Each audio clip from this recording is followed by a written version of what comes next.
তরুণদের উদ্ভাবনী ধারণাকে বাস্তবে রূপ দিতে বাংলাদেশ কৃষি বিশ্ববিদ্যালয়ে অনুষ্ঠিত হল ইউনিভার্সিটি ইনোভেশন হাব প্রোগ্রামের ফাইনাল পিচ প্রেজেন্টেশন ডে। প্রায় ৩ মাস ব্যাপী মেন্টরশিপ ও প্রোটোটাইপ উন্নয়ন কার্যক্রম শেষে অংশগ্রহণকারী দলগুলো তাদের উদ্ভাবনী প্রজেক্ট উপস্থাপন করে। শুক্রবার ২৪ অক্টোবর বিশ্ববিদ্যালয়ের কেন্দ্রীয় গ্রন্থাগারের সম্মেলন কক্ষে অনুষ্ঠানটি সম্পন্ন হয়।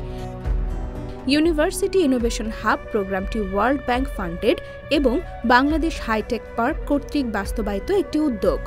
বর্তমানে এটি দেশের ১১টি বিশ্ববিদ্যালয়ে বাস্তবায়িত হচ্ছে, যার লক্ষ্য তরুণদের প্রযুক্তি নির্ভর উদ্ভাবনী আইডিয়াকে বাস্তব উদ্যোগে রূপ দেওয়া। অনুষ্ঠানের প্রধান অতিথি হিসেবে উপস্থিত ছিলেন বাংলাদেশ হাইটেক পার্ক কর্তৃপক্ষ প্রকল্প পরিচালক জনাব মঞ্জুর Mohammad Shahriar.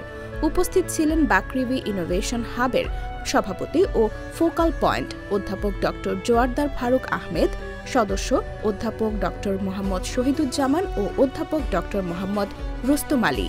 ইউআইএইচপির university innovation hub manager Zakera Rahman সহ বাকৃবির শিক্ষার্থীরা। বাকৃবিতে ১ আগস্ট মোট ১৮টি দল নিয়ে প্রোগ্রামটির তৃতীয় ও চতুর্থ কোহর্টের কার্যক্রম শুরু হয়।